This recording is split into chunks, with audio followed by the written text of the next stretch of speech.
What does it say? It says live. Does it? Yep. Oh, hey, We are good. We are getting so good. I think we did it. Hello, everybody. We're just going to wait for just a minute just to make sure we're good.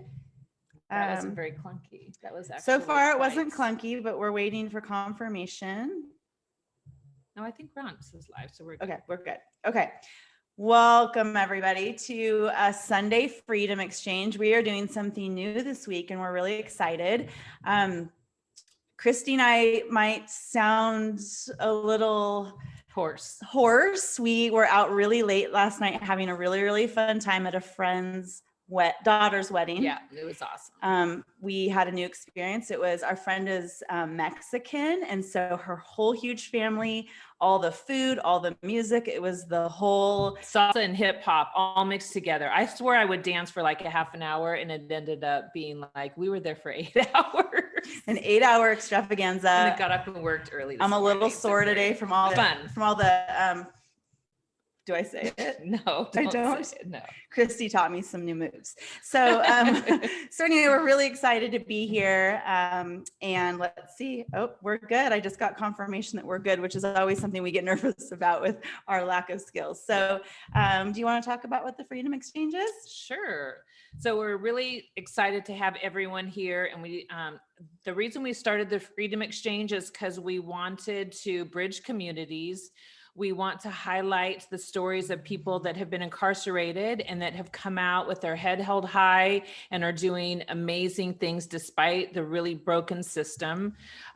We want to raise awareness so that people in the community knows what goes on in prison so that they can be a part of the solution, and also to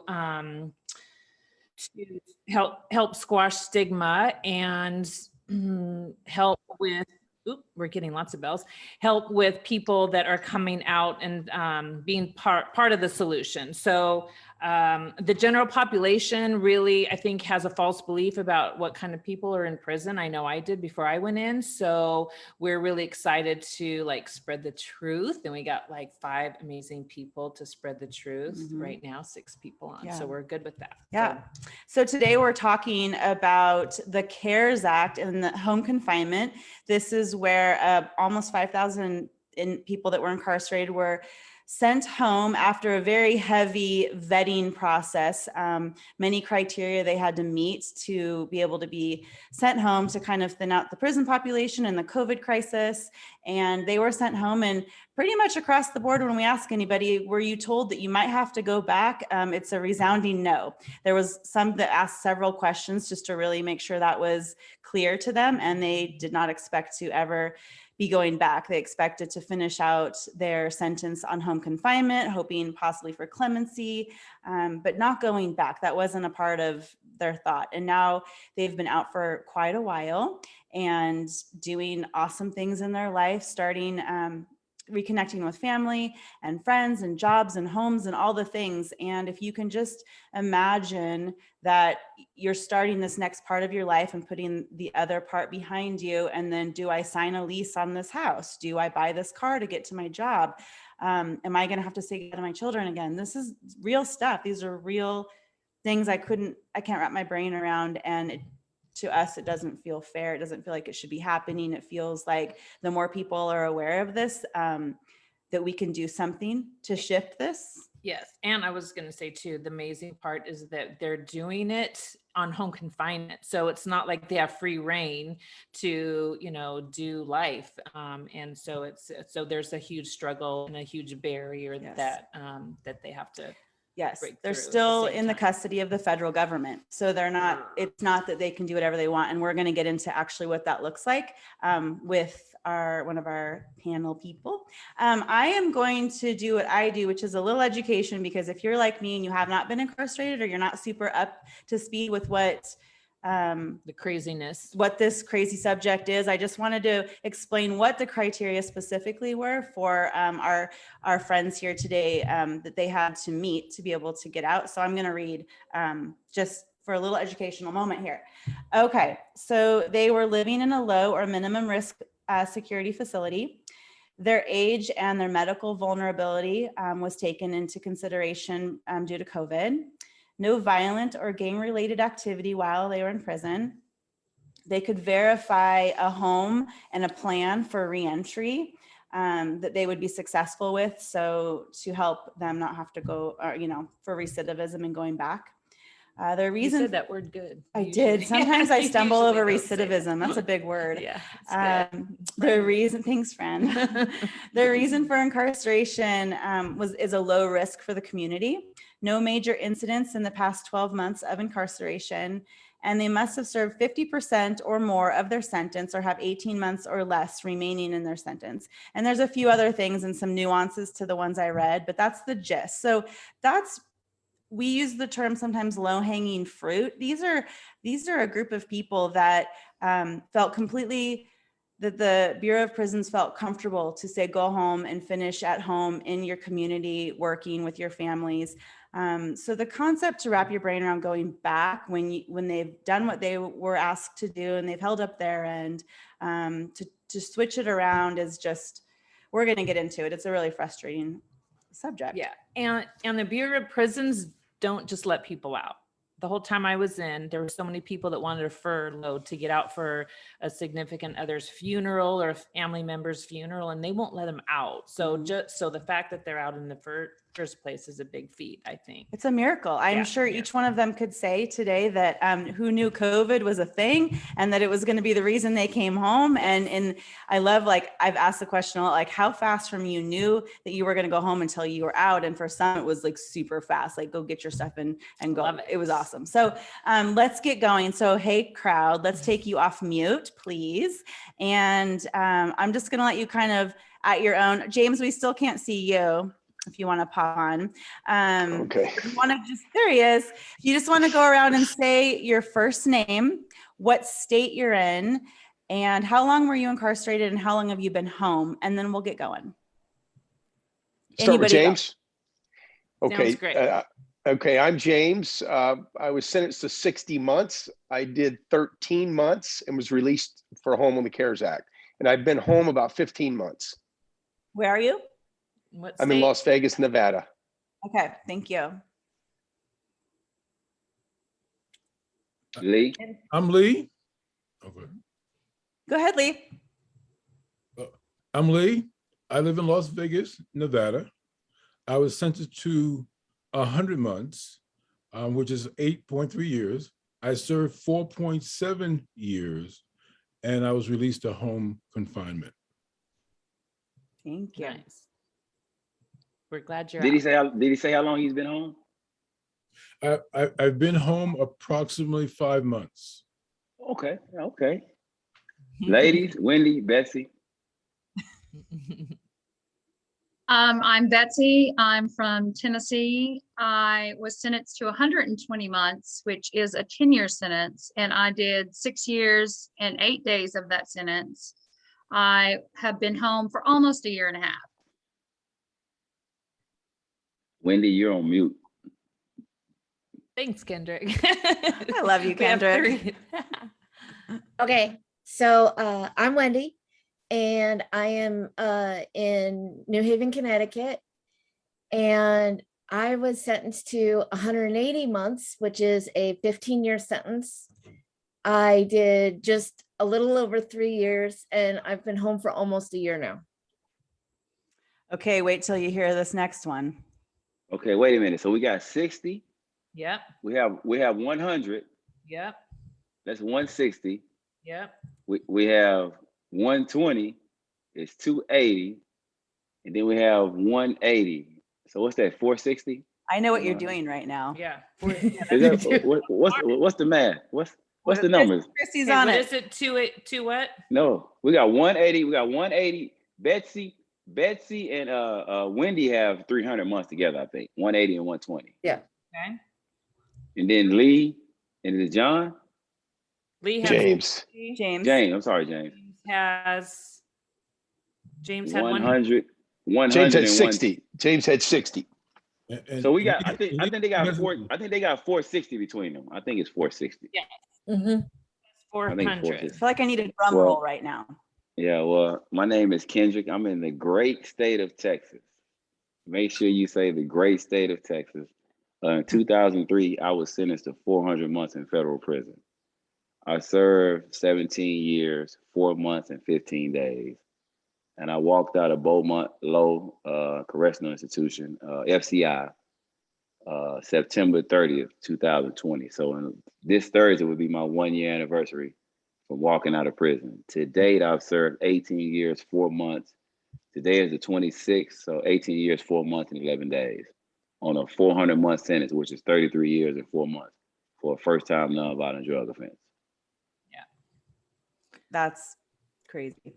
It is. That's wild. And that's part of the reason why we're doing this, is so that people can just hear that massive number of 800. Oh, and I months. still have a decade. I still have a decade to go. I have a 2032 release date, January. Yes, which that's a whole. Kendrick's been on our show before, and he is full of so much cool information. It's so much right now, guys. Okay, We have to stay focused stay focused. We have an hour, not even on the anymore. things that we want. So what we're going to do today is I have a question for each of you, and please feel free to add on anybody else if you have something to say to that, and we'll just go through to start bringing kind of painting this picture of what it's like to have been released on the CARES Act, be home on home confinement, and now every day in your thoughts are, am I going back? Which I never thought I was going to go back. So I'm going to start with Betsy. Betsy. Hi. Hello. Betsy got to go on a run before our show. She was so I excited. did. I had to get it in quick. Sorry. I was like, get it, girl. I don't have time. What I was going to say is when I talked to Betsy the other day, I was on a walk in the beautiful sunshine. It was a gorgeous day. And I told her that, and she goes, well, I was hoping to be on a run right now, but my pass wasn't approved. And so that opened up this really great conversation, minus her really awesome accent that I tried to copy it. And I like the accent. But That's pretty good. thanks. But that's a great way to start the question for you, Betsy, is can you kind of explain to us what a day in the life of home confinement looks like, what the restrictions are, maybe the frustrations, what you all have to go through being still in the custody of the federal government? Sure. So I have to put in passes, and they have to be submitted ahead of time, like a week ahead of time. So for me, it's just easier because my halfway house is an hour and 20 minutes away. So literally it's, 3 hours, a little over 3 hours to go there. So I just submit it in advance, in a month in advance. So everything from work to me going on a running pass, to me going to the grocery store, to banking, to paying bills, everything has to be submitted through the case manager. If there's not an approval for that, then I don't go. So at some point you just feel like you're sort of a shell of a person. You're just walking through the motions of life, but you're not really a real person, if that makes sense. Everything has to be approved. If it's not at the front desk, then you're not going. So a day in the life for me is I work a lot. So every time I leave to go to work, I have to call them before work. My second job is not a continuous schedule. It's always different. So I have to submit that in addition and make sure that's approved. I have to call when I leave work. I have a certain amount of time when I get home. I have to call them again. I have to call before I do anything that I do. I have to call them. And there are 3 calls that are made if I happen to be home. So it'll be like in the morning, mid-afternoon, and literally between 11:30 p.m. and 12:30 a.m. is my last call. And with me working 60 to 80 hours a week, that's kind of hard, but you have this fear that you won't wake up for the call. And so they're buzzing your ankle monitor, or it's just a lot. I have a question. If you have an ankle monitor and it can find you, it knows where you are, Right. Why all the phone calls?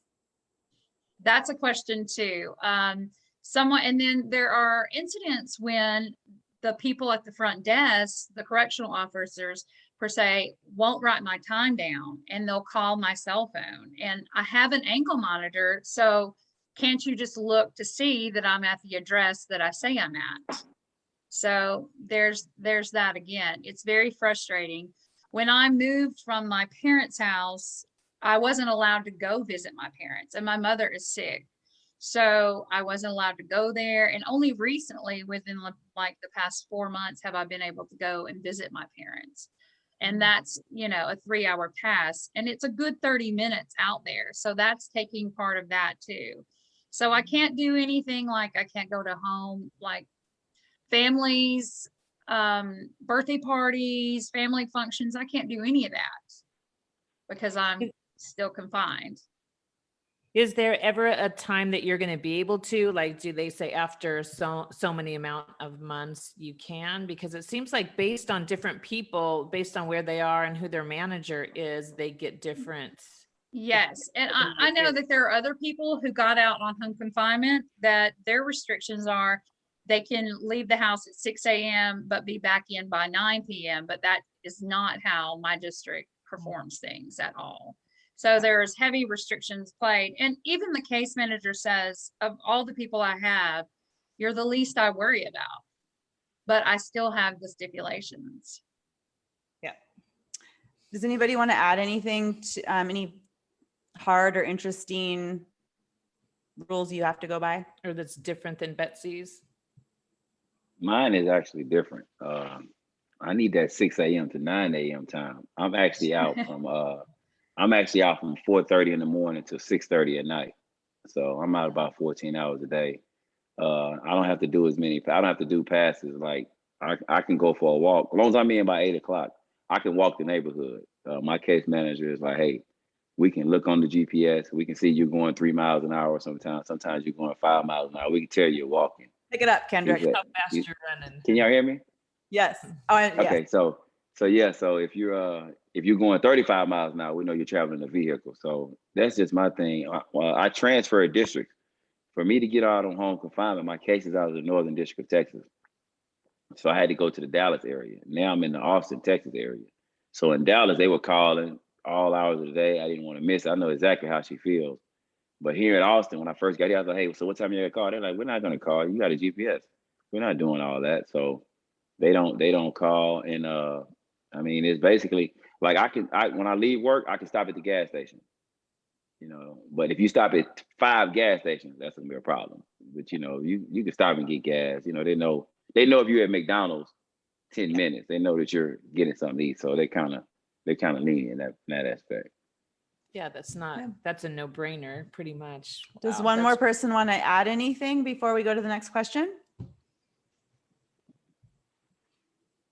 So I wanted to point out that the thing is about the halfway houses watching people is that the halfway houses are supposed to be there to help us reintegrate into society. They're supposed to help us find things like jobs, housing, resources, like maybe you need counseling or something like that, community help. Unfortunately, the halfway houses have now been put into a position where they're the BOP's junior hall monitors, and they're so busy tracking us and our every move.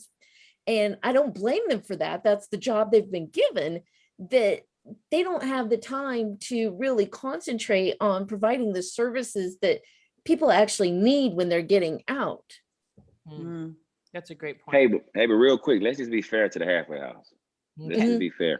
For every Betsy, for every Wendy, for every Lee, for everyone that's doing the right thing, there are 10 or 15 that's trying to be slick. So let's just be fair. So it's like they kind of mess it up for us. Like we're trying to do the right thing. We're working 60, 70 hours a week. We're going here. We're not trying to, but they've been burned so many times to where, we just get caught in that net. So let's just be fair.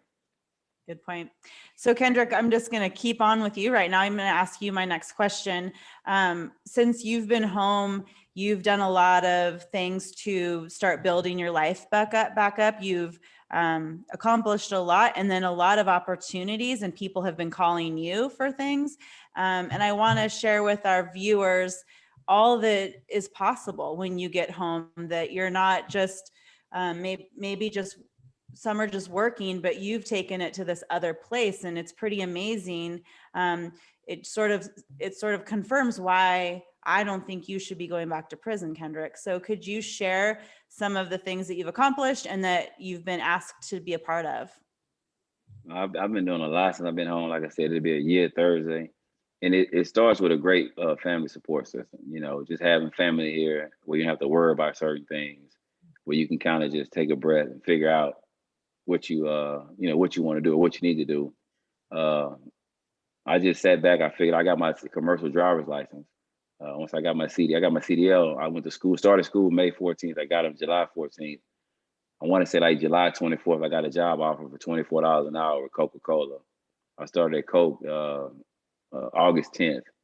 You know, we get as many hours we want, you know, so come Wednesday, we at $36 an hour.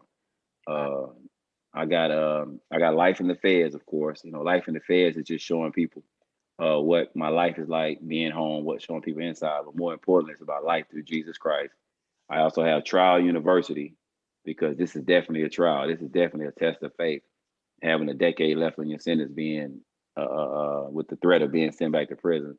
I've been advocating for home confinement issues. I've been telling people, hey, listen, let me be the example of what not to do. Let me be the poster child. If you want to go to federal prison, you want to listen, look at me, look at my life. Do not make the mistakes I made, because trouble is easy to get in and hard to get out of. So I just been doing that just recently, Friday. I think I'm a Coke model, because Coke had some people come in. Coke had some people come in and take pictures of us. I'm gonna post those later, but yeah, they were taking pictures for recruitment. So I think I'm a Coke model now for Coca-Cola. So I got a preview. They're pretty good. I love Did you see 'em? No, but I think it would be amazing if you're on the billboard in Austin, Texas as a Coke model. How dare they send you back to prison? What, we just put a big X through the billboard. Never mind, he had to go back to prison with no violation. That would, you never know what that would do. So we're really proud of you. Well, and what I love, Life in the Feds. You want to talk a little bit about what that is? How many shirts and swag have you sent out? Oh, it's a lot, all over the country. Everyone has been affected. If you've been to federal prison, if you know someone in federal prison, or you living life in the feds, and that's just what it is. It affects everyone. If you got a loved one locked up, a child, a mother, aunt, it's life in the feds, and it's just basically just all over the country. People reach out. People that have been incarcerated, they want to support. Support has been overwhelming. So it's just a wonderful thing, to be home less than a year. People just give you just tips on this. It just shows me that it's possible. Yeah. If I had it, I don't want to go back to prison. Of course, I would love to stay home. I would love to stay at my sister's house. But anyway, it just showed me that all things are possible. I've done so much by the grace of God. I've done so much in a year, and I'm just excited.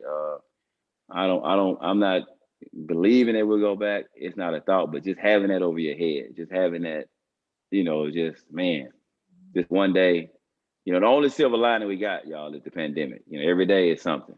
Yeah. But like I said, I can't just go to McDonald's. I can't just go to Water. We have Whataburger in Texas. For everybody that's watching this in Texas, they got Whataburger in Tennessee. Betsy? Oh, you're on mute, Betsy. We can't hear you. Can you hear me now? Yeah, Okay. No Whataburger here. Well, But listen, we I got could water. go We if got I wanted Whataburger in to. Texas. Yeah, we got Whataburger in Texas. So you want to go up and get you something to eat. I can't just do that. I can't just go. It's just you can't just go to Walmart, a 24-hour Walmart. Just go. And it's just it's fine. I don't really want to go nowhere. I hadn't been nowhere in 17 years, y'all. So hey, I'm not. But at some time it gets old. Sometimes I want to go see my mom.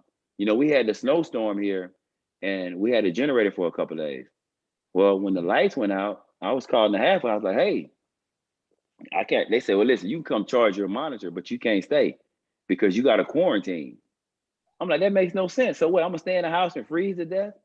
And they finally relented. They let me go to a hotel room. But that was crazy. I couldn't go to the halfway house because I had to quarantine. You got to quarantine before you go to the halfway house. Yeah. And I can only come charge my mom. I couldn't stay here because the lights went out with the snowstorm. So, and they finally said, hey, give us the address to the hotel. And, I finally got to go. But anyway, it was just, all that kind of stuff, It's not real freedom. I think people will say, well, at least you're home, at least you're out of prison, but it's really not true freedom. And that's something we wanted just to address today, is that like you said, you just can't go and see your loved ones and do the things you want to do. I want to really quick just ask if anybody wants to share any other accomplishments or anything that they've done since they've been out.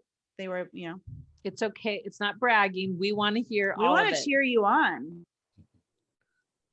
I want to say that this is Lee, and I want to share that when I first got out, it was difficult finding a job. I'm pretty muscular guy, although I happen to be 65. I couldn't even get a warehouse job. And I couldn't tell why people were saying no. Were they saying no because of the felony? Were they saying no because of my age? I happen to be a physician who is, thank God, receiving back my license in about 6-7 months from. Woo! That's huge. Yes, that's huge. That's huge. Huge. And thank God, medical board saw fit and wrote a 16-page stipulation that they would return the license. But I couldn't figure out why I wasn't getting hired. Couldn't get hired as a cashier. Couldn't get hired as a phlebotomist. And I went to John Ponder's program. And some of you may know John Ponder. He was the one who was pardoned by President Trump. He runs Hope for Prisoners here in Las Vegas. And I want to say what they did was really phenomenal. They have a board with about 300 jobs on it for the felons. You pick the top 5 jobs you want, and they have a team of 3 people that goes to the employer for you before you. And they negotiate the job for you. They've pre-decided that you're fairly qualified. So by the time you arrive for your interview, you pretty much have the job. And they let the employer know the tax benefits they would receive by hiring a felon. And they let the employer know that they're also watching that felon to make sure he or she is doing the right thing. It's the type of thing that needs to be done in every city. But we happen to have Hope for Prisoners here. They help for credit repair. They help for housing, help for bank accounts. It was difficult obtaining a bank account. But we have at least Hope for Prisoners in Las Vegas to give us that assistance. So I want to just share that piece. I'm presently working as a vice president of sales for a major construction company. And I've booked, not bragging, I booked $100 million in sales in the last 3 to 4 months. Yeah, you can say it. Yeah, you did. That's awesome. Okay. That's So- awesome. And then I want to say too, at the end, I want to make sure we have time for everyone to shout out Yes. some organizations Yeah. too. So thank you. I'm excited to learn more about them. I have a question for you, Lee, but I just wanted to see if anybody else wanted to share any of their accomplishments. Okay, so Lee, you mentioned that you're a physician. So with your medical experience, could you talk a little bit about the conversation we had about the medical, what's available while you're in prison, and then if you get out and then all of a sudden have some more services available to you, and then the threat of going back, and just medically speaking for certain individuals, what that problem is? A number of individuals, and I think everyone on this call would agree, while incarcerated, it's very difficult to access medical care. There is healthcare providers in the yard, but if you need to see a cardiologist or a gastroenterologist, you have to have that arranged and booked. And it may take you 6 months to a year to get to a cardiologist. I've seen 2 of my colleagues in prison die, knowing they needed a cardiologist, but they were 6 months out from seeing one and had a heart attack in front of us and died. The system is broken. And the doctor tried the best he could to get us out of the facility to the specialist, but the way the system is designed, that's a difficult process. So those of us who've gotten out, who needed healthcare, and now are on board with the healthcare we needed, it would be a shame now to pull us back into the system when we're finally getting our healthcare in order. The other problem that we find is that for those of us who come home with families, we've now gotten jobs. Those jobs have changed the income for the families. So there's situations where your daughter or your son may have been going to college. They are no longer eligible for financial aid because you've now raised the level of income in the family. And so your daughter is now going to school based on the fact that you're helping to support her education. You get pulled back into the facility, that money goes away. Your daughter comes back out of college because there's not the money there to support her again. And it takes a year or so, the way the system is structured, for the family income to recycle to make her eligible again for financial aid. So she or he sits out for a year and a half because you went back into the system. So it undermines the family. You've improved your housing, you've moved to a better place. Now that you've gone back in, the family has to move back to a lower level of living. So it impacts on everybody, not just the person who's going back, but the kids. At some point, I've heard some kids say, I wish my father would have stayed in because my life at least was more predictable. But now it's erratic with him going in and out of the system. Yeah, and the fact that you said that the medical board is going to reinstate your license, but yet the BOP has the option of saying that we need you to come back. That makes no sense at all.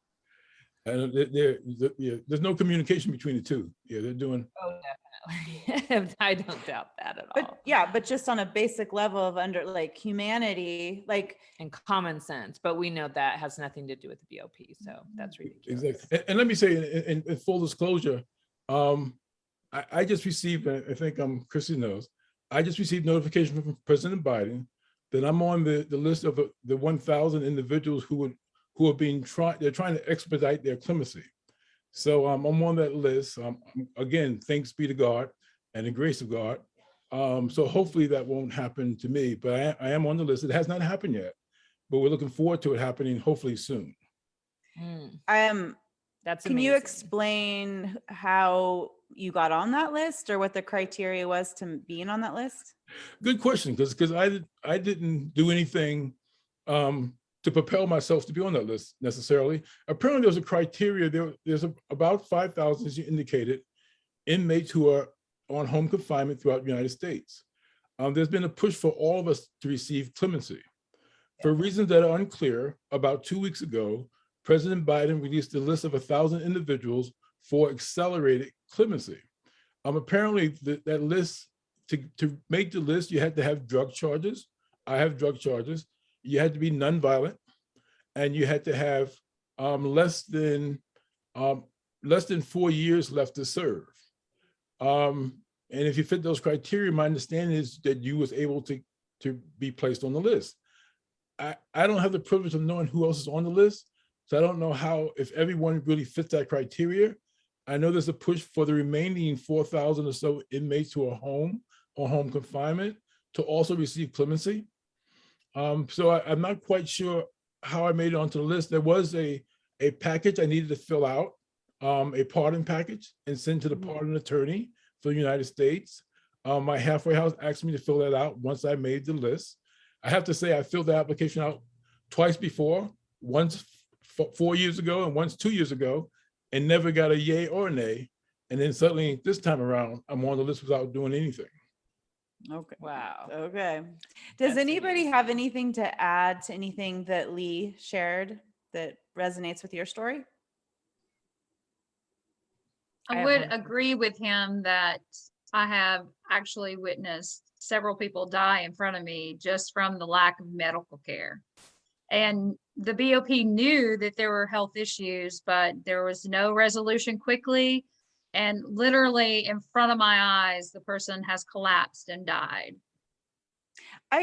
That's not uncommon. I think of the No. word custody and how if we have our children are in our custody, we're accountable for their well-being and taking care of them. As parents, we're accountable to that.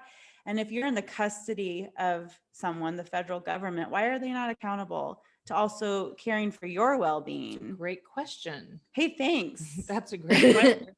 But it's true. I mean, Um, even in Carswell, in the medical center where I was, there, I knew several people that died. They said, "Oh, you have gas," but it was actually a tumor, cancers. Someone got their the wrong leg amputated. This is just when I was there the last couple of years, and the specialists that did come, like you said, every 6 months or so, all had ankle monitors on as well. So they were there for, on an ankle bracelet. Seriously.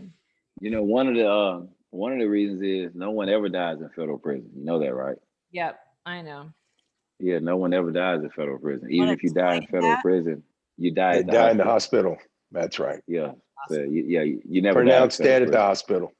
Yeah, Mhm. so that's one of the reasons why, we got into the hospital. He just, guys have gotten stabbed. Guys have gotten stabbed being cold before they left the unit, dead, but they never died in the unit. They died at the hospital. So yeah, that's And another reason. he's absolutely right. They perform CPR until the ambulance comes. They continue CPR until you arrive at the hospital, and you're always pronounced at the hospital. You're never pronounced dead in the facility. So the numbers don't capture it because of that structure. Mm. So I just wanted to add, like, on a personal note, it's not just life or death matters that they ignore people. oh, yeah. I have an eye condition where I need to have a prosthetic eye, and in the process of the arrest, my prosthetic eye was lost. So when I got to prison, obviously they needed to get me a new one. I was given a prescription for that on June 11th, 2019. I left Danbury on December 14th, 2020, and they still hadn't gotten me the eye. Mm. So it's like a year and a half later, and I still didn't have it. I have it now, as you can see. It was one of the first things I got when I got out, but they don't even take care of small things like that. It's usually drink some water and walk the track. That's how they take care of everything. That's exactly right. Oh my just God. That's feel like exactly right. People that don't know, just don't know this world. Like, most people aren't familiar with this world. And if this was your a family member or a friend, sure, like, there was a crime, there needs to be a consequence. No You need one's to do your disputing that. thing. But what about this humanity piece of this? This is just a person that, yes, they need to go to prison and serve the time, but they're not treated No, as people, as humans, as not being cared for. no.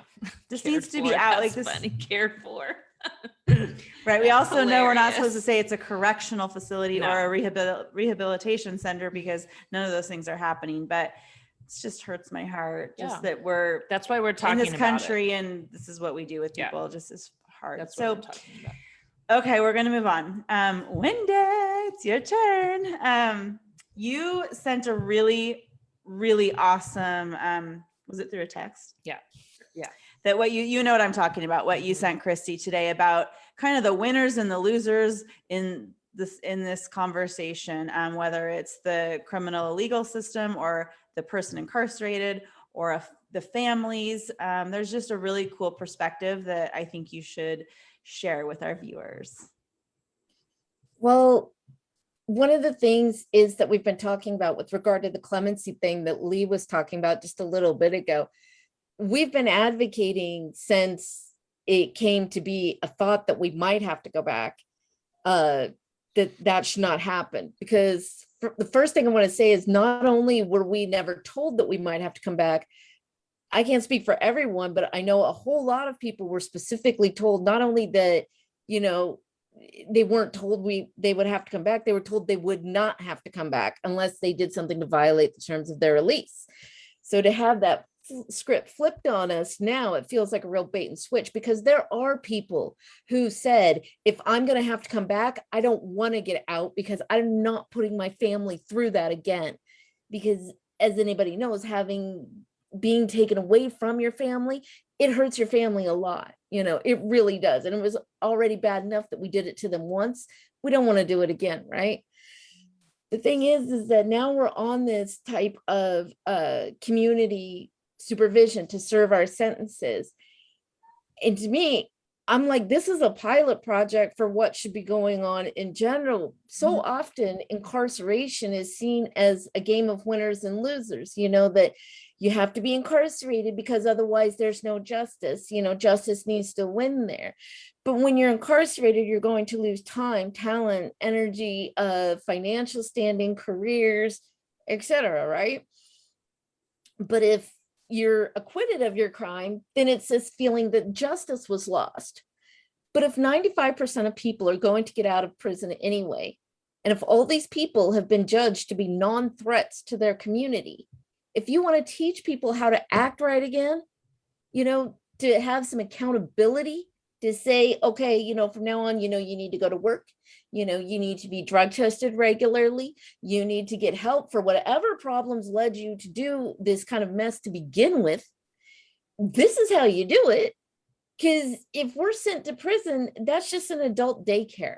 Nobody's learning anything there. What little programming there is available there, it can be done 10 times better in the community. So we can have better people, stronger families, and stronger and safer communities with people. So why are we doing any of the idea to put anybody who's not a threat to the community back, but especially people who were told specifically, no, you will not have to go back?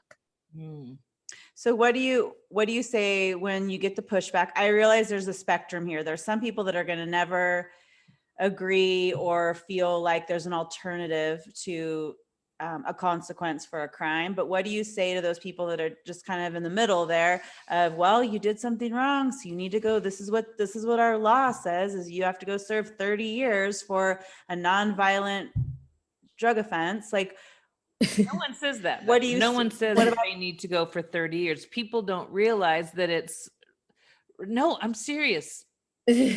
People don't realize that people go to prison for nonviolent drug offenses for the length of time. Maybe they would say, like, I got a 5-year sentence. Maybe that is appropriate, but to say, nobody I know says 30 years is okay for nonviolent drug. They're I'm saying shocked. if that was the sentence, Yeah. somebody in our world will say, well, that's what it was, so they should go do it. Okay, I have had people say that to me, and I'm like, so, absolutely. what do you say We've back? all seen it, Yeah. you know, like, what is it they always say? If you can't do the time, don't do the crime, you know, that kind of mentality. Right. But here's the thing. For anybody who's out on the CARES Act right now, we were all in low and minimum security facilities. Okay, this wasn't like living in Oz or anything like that you might see on TV, some scary place. Like, it's boring and it's miserable because you're away from your family, but largely it's just totally unproductive waste of time.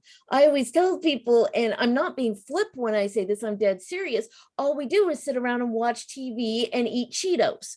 There's nothing else to do in prison, really. The little programming and, you know, occupational things that we do, it's a couple hours a day. It's not real work, being an adult, living an adult life. Now, when you're out here, okay, you know, we have to account for every minute of our day. We're required to work, you know, we're required to be doing some productive activity. We're not just supposed to be sitting around twiddling our thumbs. You know, we're required to adult 101 and how to act right. This is much more of a accountability and supervision than I ever had when I was in prison. Look, I'm a drug offender, all right? Like most people in federal prison actually are. And in the entire 3 years that I was incarcerated, I was never once drug tested. Now, I didn't use because I was done with that part of my life, but it's prison. There are drugs there and alcohol. There's all kinds of stuff there, you know. The only, like, I could have if I wanted to. Out here, no. At least twice a week, I've got somebody testing me. I'm not getting away with anything out here. So ironic. Yeah. You're more supervised and you're more accountable out than That's a great in. point. So Mhm. this is a great litmus test to this experiment, that this works, Yeah. this works, and that you're more of a contribution to society, to healing families, to healthy people out than you are in. Yes. That was such a great point. Can I piggyback on what Wendy said? Please. Us as campers, there was 450 men in my camp. There was one female guard guarding 450 men, and there was no fence. So we could walk to Walmart, we could walk to McDonald's. We can do what we played basketball all day long. We looked at 25 TVs. We cooked our food. We were not contributing to society. I mean, and now we certainly have a lot more monitoring here on home confinement, 50 times the amount we did when we were back at the camp. Here we go. Let's do People it. don't realize we can walk away from the camp anytime we wanted to, but because they'll violate you if you walk away. But people were going, buying food and coming back and sitting down and watching TV. And basically it was like kind of like your mother dropped you off at camp the 1st of July and she forgot to pick you up. And so you sat there for 4 years or 5 years or 10 years being unproductive. Why wasn't I at a camp? jealous of that. Christy had a different experience. Kendrick, I think maybe had a different experience. Oh, no, I never made it to the camp. You know, I got over 10 years left. You have to be under 10 years to make it to the camp. I have camp points. I came in the system with camp points. Mm-hmm. I've always had camp points, but I've always had to be at a higher custody because of my sentence. Like Wendy, I was never told that I would be sent back. And in fact, my case manager told me like, you know what? I think you're one of the ones that's gonna make it. I don't see you coming back. So and just to speak to those people that say how much you gotta do your time, you know, I'm doing a long sentence. You know, I've served more time than murder than people do for murder. Yes. So that's what I would say to those people. You know, look, you know, you want me to do 29 calendar years and nobody died. And actually, if you want to just be technical, there are not even any drugs on the case. Yes. It's just he sold me this, he sold me that. I bought this, I bought that. I'm cooperating for a sentence reduction, so I'm here to tell the truth. So if you just want to be technical, I mean, so I would just tell people like that, hey, you do the crime, you do the time. You know, if I got caught with a warehouse or a shipment or whatever, okay, you understand. But when you got just, hey, I'm here for a sentence reduction, I'm doing 30 years, I want time off my sentence. So yeah, he sold me this. And it kind of rubs you a certain kind of way. It does, Yeah. and it frustrates me to death when I there was a PBS show on that had Ayanna and Rufus, and you know, because they're at risk of going home as well. But what really got me so irritated was the fact that they just said what their sentence was as like quick little side note, 30, 40 years. It's like, wait, hold on for a second. Let's like focus on the fact that they got those long sentences for marijuana and for drug conspiracy many years ago. It's like, that's the part that frustrates me. So we're dealing with so many layered aspects of this. It's frustrating. I like to just tell people for comparison, I like to just let people know that my sentence is longer than Manuel Noriega's. Yeah. So I like to let people know that.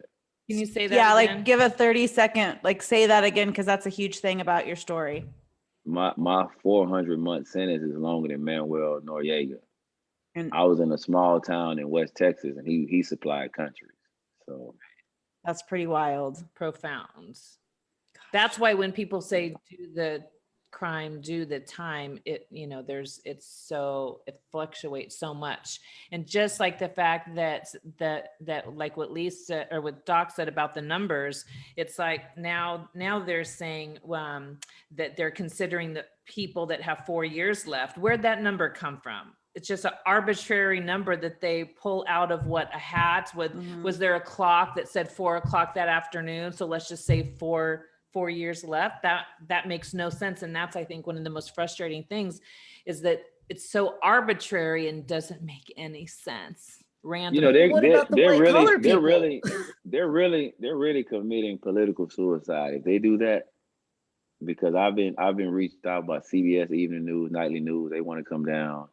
Color change. I got different people want to come do interviews, and they say, "Listen, if they send you back, we're gonna make so much noise. We're gonna film you going back. We're gonna show you're gonna take this person from here and put them there." So they really committing. And he ran on reducing the prison population. If he tells thousands of people to report to prison in 30 days, it's gonna be suicide.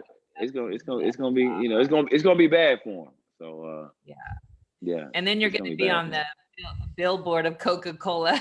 Yeah. Okay, I want to keep playing and chatting, but James, are you here? Because I haven't heard from you. Oh, there you go. There, boom, there I'm here. I'm loving listening to these guys speak. So articulate. I'm loving it. I can't wait to hear you speak. So we had a cool conversation, and I'm excited to sort of wind down our time a little bit about this concept of mental strength and the process that each individual is responsible to for themselves, to from the moment you're sentenced to going in to being released, and now this next phase of being threatened to go back. This is a whole journey of mental fortitude or not. And I would love to hear your world in that world, and then what you're also doing to help others that are going after you in this process. Great. First of all, thanks for having all of us on tonight. I think we have so many great advocates that are speaking on our behalf on a regular basis. And, you know, let's face it, someone in custody is not the best advocate for themselves. We are articulate, we've lived the experience, but it's very difficult to have an audience of the general public feel sorry for someone who's been accused of a crime and is a convicted felon. So there's not a lot of sympathy in the general public for people who are actually on home confinement, or people, frankly, who have done time and are considered felons. And so having advocacy groups like yours, like your show, and FAM, and the many others that are out there is so important to us. Because I'll tell you this, I've had a life of experience at a very high level, both financially and socially. And I can tell you, my time in prison, I met the smartest people, the most articulate, well thought through people I've ever met in my life. And that came from my prison experience. And I learned doing the time I did, as brief as it was, the time I did, I learned you have two choices. You can do the time and prepare yourself for integrating properly and having a better chapter of your life, a better experience on the backside of your time, or you can feel sorry for yourself and be a victim and have that whole nasty experience the whole time. There's plenty of people doing time right now who are wallowing in their victimness. And let's face it, it is a tough, tortured road to go in, go through a trial, go through pleading guilty, maybe to a crime you did not commit, and actually doing time. That's a tortured experience. And so I want to speak just for a second to the large audience of people in home confinement who are literally heroes in my mind. Think about what they've accomplished. Being ejected back into society after maybe decades of doing time, with the anxiety of, will my family accept me? Does my community accept me? Where will I live? What will I drive? Can I get a bus route map? How will I get a job? How will I convince an employer to look in my eyes and believe they can trust me, a convicted felon? I mean, everyone on home confinement, over 4,000 of us at this point, are gainfully employed. We've somehow met with dozens of employers, each of us, looked them in the eyes and been rejected and rejected and rejected, and found somebody to put faith enough in us to put us to work. And not just put us to work, but actually to go through the paperwork maze necessary to satisfy your halfway house's paperwork maze. It's literally it's like they're on a journey with you through the DMV. You have to somehow convince your employer, hey, oh, by the way, it's not enough just to hire me and to believe that I'll be a contributor. You now have to help me with all this paperwork on a weekly basis. And oh, by the way, they may not believe you or me. And so we often will have to call them and convince them that, number one, you're the employer. Number two, I'm a good employee. And number three, that you're paying me regularly. And so that is the journey of someone on home confinement. And I love what Wendy said. We are more supervised today on home confinement than we ever were while being incarcerated. And let's face it, doing the time is easy. They pay your bills. If you've got child support, that's on hold. If you've got alimony, that's on hold. If you've got restitution, forget about collecting that, that's on hold. You've got people preparing all three meals. You got the TV doesn't work, somebody's got to get in there and fix this immediately. We've got exercise equipment. If that stuff breaks, somebody's got to fix this stuff. You talk about taking care of adults. It is babysitting grown-ups to be incarcerated. So I would say to lawmakers, doing the time is easy. Don't worry about us doing the time. We've got no problem with the time. Doing life is hard. Doing life is difficult. Doing the craziness of home confinement. My monitor has a speaker on it, and every now and then words come out of it in the middle of a sales meeting. Literally, words come out of my ankle, and it says, call the halfway house, call your counselor. These are the type of things that someone at home confinement has got to deal with. And there's thousands of us that are dealing with it while maintaining successful careers, paying child support, paying alimony, handling restitution, taking care of medical bills. And oh, by the way, we're taxpayers. So for the life of me, it's obviously not logical that you would even consider sending. We can do the time. Don't worry about us.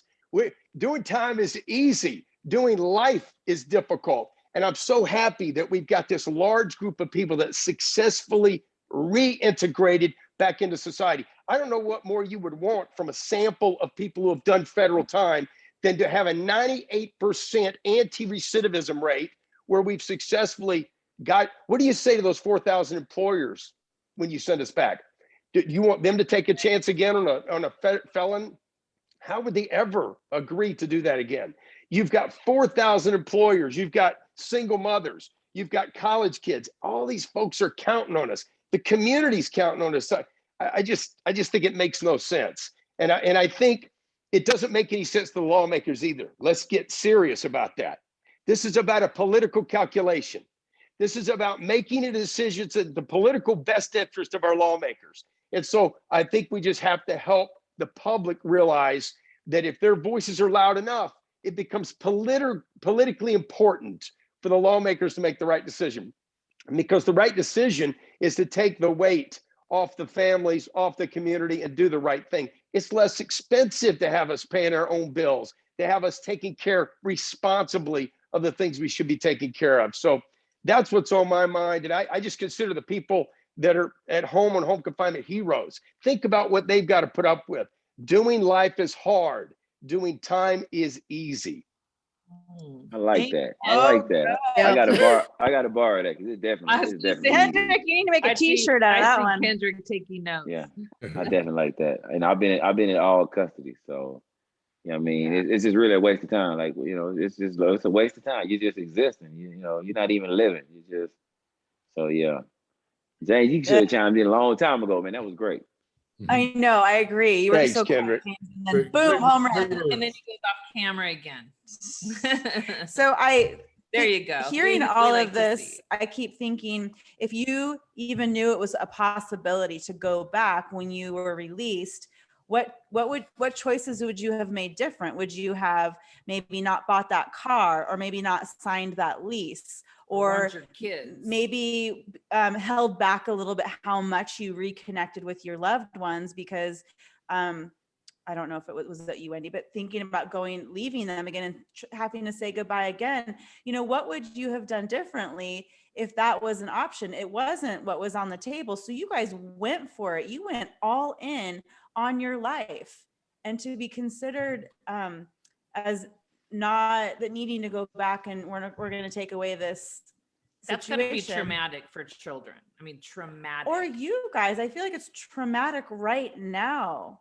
Just what? Yeah, I mean, what, yeah. I'll say this. I have 6 children, and I'm a guy that didn't want my kids in the courtroom. I never let my kids come to the courtroom. I never let the judge see my children. I didn't want my wife at the time to see the judge. I didn't want them traumatized by the experience. I've tried my best to insulate them from the trauma of the whole thing. I didn't want them to remember that for the rest of their life, or their dad in that light for the rest of their life. And so getting out was an amazing miracle for me and for them to be able to re-engage, recommit. I've got 3 in college. I've got 3 in high school. They are so happy to have dad back in their life and re-engaged and frankly in communication on a regular basis. It's so difficult with limited minutes and limited time to have that important connection. I mean, it's one thing for your kids to do a drawing for you once a month and mail it in, and you get to see it and appreciate the sentimental nature of a drawing your child did for you. It's a whole nother thing to help them with their homework. That's another level of engagement. And to take their family, their mom or their dad away from that level of involvement, I don't know what kind of psychological trauma that causes. Again, for the inmate, it's an easier existence inside. It's easier. That's what they call institutionalized. It's easier to be institutionalized. Now it's boring, no doubt about it. It's boring, okay? But it is easier. Doing life is far more difficult. But for the family, it is terrible. It's a traumatic psychological torture to put a family through that. So that's the unfair piece of this. And of course, we've got new cars. We've got multi-year leases that we've signed. All of us have re-engaged and committed at different levels back into society. I'm not sure what the aim of the BOP is, other than to hopefully return citizens to the population in a safe and fruitful way. You would think that would be the aim. I would think that you could get them to say that was their aim. I think they would want to say that. Whether it is or is happening or not, it's a whole other story. but I think they want to believe that that could happen. Well, that has happened. That is the objective that's been accomplished with this pool of people. And frankly, there's a whole lot of people still inside that should be on home confinement right now in the exact same category, doing too much time for sentence crimes that don't match these sentence levels. Yeah, Mhm. absolutely. Good point. I do not want to end this conversation, but we have a few more things to take care of. This is so good, you Oh, you're guys. so bossy. I'm so bossy. We could be. It's true. I get stuff done. Yeah, you do. That's why we have. Can we just popcorn around if there has been an organization that you have not shared that has been of benefit to you, served you well, you want to shout them out? Let's just take a minute. I know we said FAM. And we'll add those in the notes. We'll add them in the too. notes, but this Hope is for your Prisoners. moment. Yeah, this is sorry, Lee, I apologize. I was just going to say this. David McMaster and Lynn Espejo, they run a nonprofit organization called Federal Prison Solutions, and I'm helpful. I'm involved on a day-to-day basis with that organization. They are set up to help people who are coming out of prison better reintegrate, and of course, people headed in who are frankly unfamiliar with the road ahead. And so, and they work every day in that regard, on that behalf. And I want to shout out to them. Thank Fantastic. And I'd like you to do a shout out again to John Ponda, Hope for Prisoners here in Las Vegas. A number of states around the United States have come here to model his program. They have a strong relationship with the police department. And the recidivism rate, once you're in John Ponda's program, is approximately 3%. So John Ponda, shout out to Hope for Prisoners. And if you are in a different state that needs that structure that John Ponda and Hope for Prisoners offer, please give him a shout out. Yes, in fact, I've heard about him a lot. I'd like to meet him. I think what he does is amazing. Thank you. Anybody else? Yeah, I've heard a lot about John Ponda too. I like to meet him. So definitely got to share information. I like to get with Lee and James. Lynn, I've spoken with Lynn. David is on Twitter. He sends out good tweets and some kind of way he emails me too. So yeah, so David, I mean, Color of Change, FAM, just so many, ACLU, just a lot of organizations. I forget, man, I've been in touch with so many people, man, just reaching out. And once they hear my story, they just, they kind of make me the face of it, because I guess since I have so much time left. And I have so much time left, and I guess since I've served so much time. So just shout out to all the organizations, all the people who are fighting, everybody on Facebook that's texting and writing their congressman and just contacting the White House. I just want to just shout out to everybody that's supporting us. Thank you. Absolutely. And we also want to shout out to Can Do Clemency, Freedom Fighters. Right.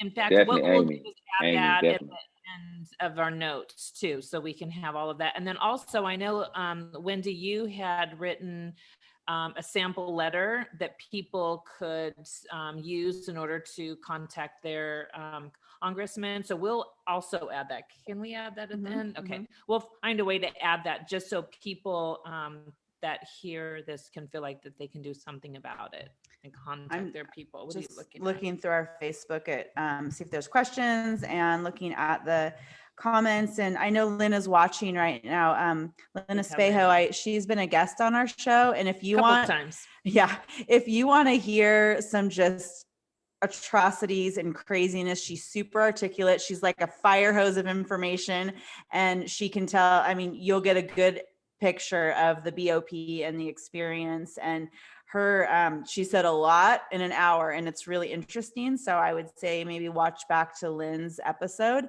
It was a good one. Lots of comments, you guys. You just have a lot of support, a lot of people watching, and we're going to keep sharing this and getting this out. And my goal too is to get this to the Criminal Justice Department and all the colleges around here. We have Senator Dembrow, who is here in Oregon, who's been a really big advocate for us. We banned the criminal history box on college applications. So we're going to keep the momentum and really let them know exactly what's happening, because he didn't really know too much about it. So Do you want to do anything fun? Well, we got a few minutes. And then also I wanted to make a note. We have somebody that is from Atlanta that writes people on core links and sends them information all the time, anything that they need in regard to motions or just technology. And if anyone wants to send it to their loved ones, his name is Michael Slevin.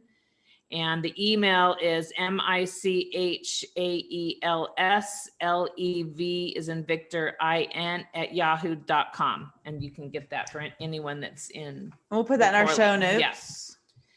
And then what did you want me to do? Sorry. Well, this can get heavy sometimes, and we're all a fun bunch of people. Yeah. And sometimes it can get, this is hard information. It's important information, but we're also two really fun girls. Like I said, we partied all night long last night on the dance floor. So we got to do something fun. Okay. So we're going to do a quick speed round. But because we have 6 of you, I'll just ask each person, I guess, right? Sure. Okay. Betsy, on a scale of 1 to 10, how cool are you? Oh, I'm a 10. All right. That's our favorite.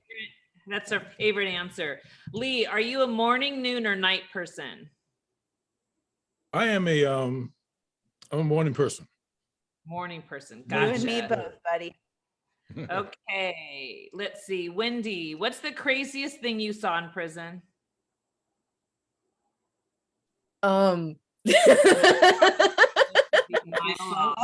Keep it G rated.